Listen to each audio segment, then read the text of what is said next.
like my roommate. I'm trying to feel so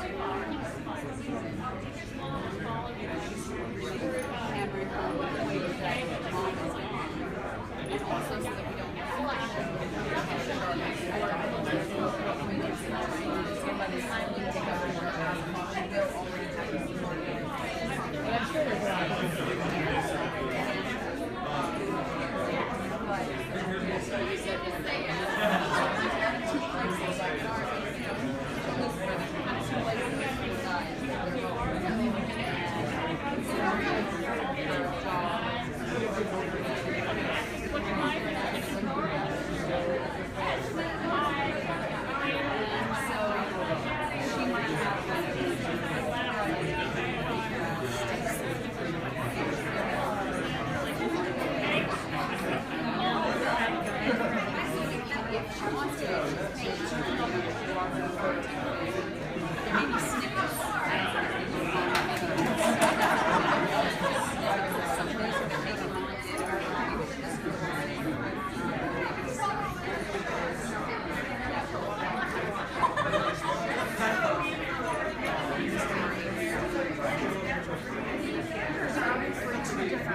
but they share the same body. So what do you think about to get those two people are very distinct, either abilities or to show that they're not.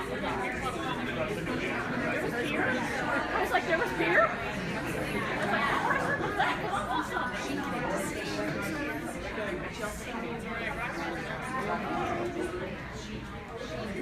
Are we ready to party? Oh, thank you. Look at this. Hello. Hi. Hi. That look on your face at the end of the shirt. Oh my god. We need to shout out the shirt. Nice. Got it. Got it. How in trouble are you for having a shirt? In trouble? Yeah. I promised our crew that I would wear this when we left Vancouver because they made it for me and I love them. No, this is we had such a great team of people up there, and we used to have like competitions about who could make the best T-shirts. So this was the winner for me. That's amazing. Yeah. That's amazing. So the look on your face Yes. at the end of last season. What were we supposed to get from that? It's a kind of bit of a WTF moment. I mean, that was kind of what it is. I mean, it's just one is just kind of like, you know, come around in this desert kind of desolate thing, and then the one thing that, you know, the big kind of like F you to his dad that he thought he'd done and accomplished, and like at least that's taken care of. They're back on. The wings are back on. It's got to be Dad. And what does he do about that? What does that mean to him? I think and this season is really about identity. What do the wings mean to Lucifer? You know, are they defining of him through his dad's eyes? And Lucifer only wants to be defined by himself. That's what he wants. He wants to be his own man. And he's sick and tired of like his dad controlling him and stuff. So as hard as his dad is pushing in one direction, or he believes it's his dad pushing in one direction, Lucifer's going to pull it even harder in the other direction. So what comes from that is some extra devilishness of Lucifer this year. I think he starts to spiral a little bit back towards the dark side. Does having the wings back change him, like physically or abilities, or give him like? If he wanted to, he could fly.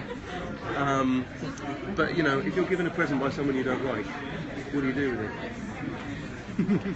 Does that answer your question? Rachel and Amy both alluded to Lucifer being somewhat of a nurturer to their characters this season, kind of helping them maybe rein some things in and work through some things. Mm-hmm. Can you talk about that a little bit? A bit of role reversal. Well, I mean, like Amy and I, for example, we have a really fun episode where we end up going to Vegas to solve a case. And, you know, I'll start to learn a bit more about her. I love that relationship with Lucifer and Ella because it's kind of, what is it about her that he can't put his finger on it, but there's something about her. And the fact that she has a faith, that should like just mean that he thinks she's an idiot. But no. And so, you know, I would suggest that there's a purity about Ella that is quite sort of alluring for Lucifer somehow.